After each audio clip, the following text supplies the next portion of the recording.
যে আড্ডা হতো, নির্বাচন আসছে, নির্বাচনের দিনটা মানে একটা উৎসব।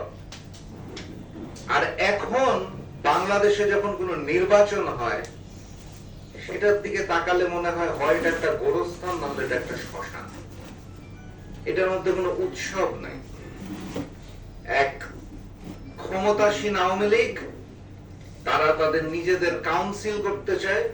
জাতীয় নির্বাচনে আপনারা দেখেছেন এক রকমের কাউন্সিল হয়েছে, এবং গতকালকেও দেখলাম তারা তাদের মতো আরেক রকম কাউন্সিল করছে। তো বিকালের দিকে যখন হঠাৎ করে আড্ডার মাধ্যমে জানতে পারলাম নির্বাচন, তখন একটু খোঁজ খবর নেওয়া শুরু করলাম এবং দেখলাম সেই একই অবস্থা। বিএনপি, জামাত সহ যুগপৎ আন্দোলনের সকল দল যখন নির্বাচন বয়কট করেছে, সেই নির্বাচন দেশবাসীও বয়কট করেছে, দেশবাসীও বর্জন করেছে। নির্বাচনে ভোট দেওয়ার জন্য কিছু আওয়ামী লীগ এবং তাদের কিছু দালাল বাদে কেউ ওখানে উপস্থিত হয় নাই।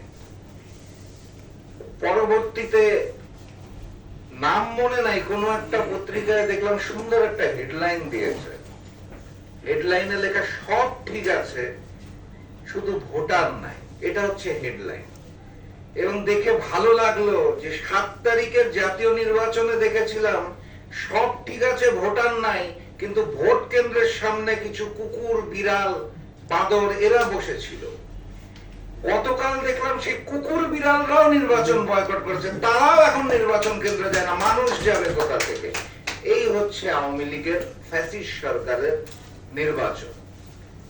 রাতের বেলা এসে দেখলাম যে সম্মানিত সিইসি সাহেব উনি একটি বক্তব্য দিয়েছেন।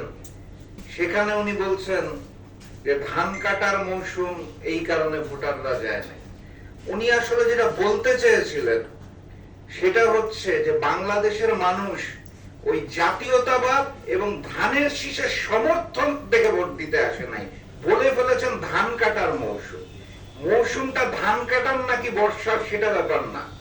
সমর্থক ভোটার তারা জাতীয়তাবাদের পক্ষে, তারা ধানের শীষের পক্ষে, তারা বিএনপি জামাতের পক্ষে, তারা মূল শক্তির পক্ষে। এই কারণে তারা ভোট দিতে যায় নাই।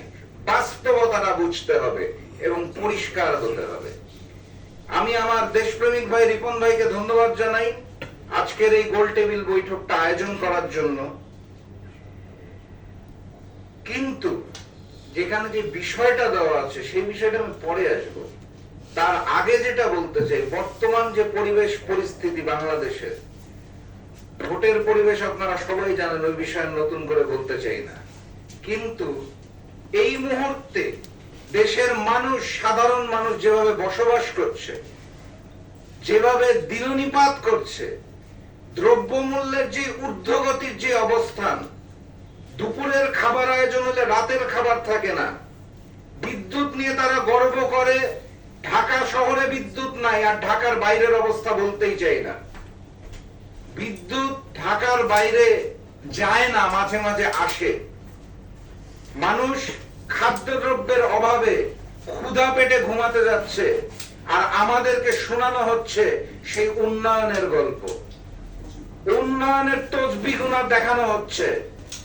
আমরা দেখতে পাচ্ছি পত্রিকার মাধ্যমে তারা প্রেস বিবৃতি দিয়ে জানাচ্ছে যে বাইরের থেকে প্রচুর ডলার আসছে, রেমিটেন্স বৃদ্ধি হচ্ছে, উন্নয়নের জোয়ারে দেশ ভাসছে।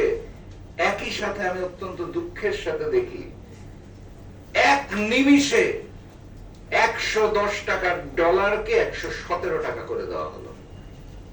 এক নিমিষে $1 বিপরীতে 7 টাকা, বাংলাদেশি 7 টাকা বৃদ্ধি করা হলো। আমি দীর্ঘদিন আমার জীবদ্দশায় দেখেছি বাংলাদেশের ডলারের দাম 84 টাকা, 85 টাকা, 86 টাকা। এখানে যারা উপস্থিত আছেন তাদের মনে থাকার কথা। এই আওয়ামী ফ্যাসিস্ট সরকার আসার পর সেটাকে 100-র উপরে নিয়ে গেল, 110-এ নিয়ে গেল। এত নাকি রেমিটেন্স, এত আমাদের রিজার্ভ বৃদ্ধি হচ্ছে, তাহলে ডলারের দাম বাড়ে কেন? দিনের বেলা আপনারা এক কথা বলেন, রাতের বেলা বলেন আরেক কথা। ডলারের দাম এক নিমিষে 110 থেকে 117 হয়ে যায়, আর আপনারা বলেন রেমিটেন্স খুব ভালো অবস্থায় আছে, আমাদের রিজার্ভ খুব ভালো অবস্থায় আছে। কোনটা সত্য?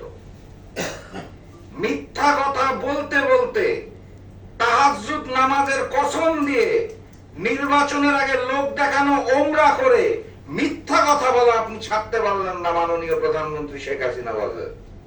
এবং আপনার চারপাশে যে চাটুকারের দলকে রেখেছেন, কসম করে বলতে পারি বিরোধী দলীয় শক্তি যদি নাও পারে, আপনার চারপাশের এই মিথ্যাবাদী চাটুকারের দলই একদিন আপনাকে পতনে বাধ্য করবে।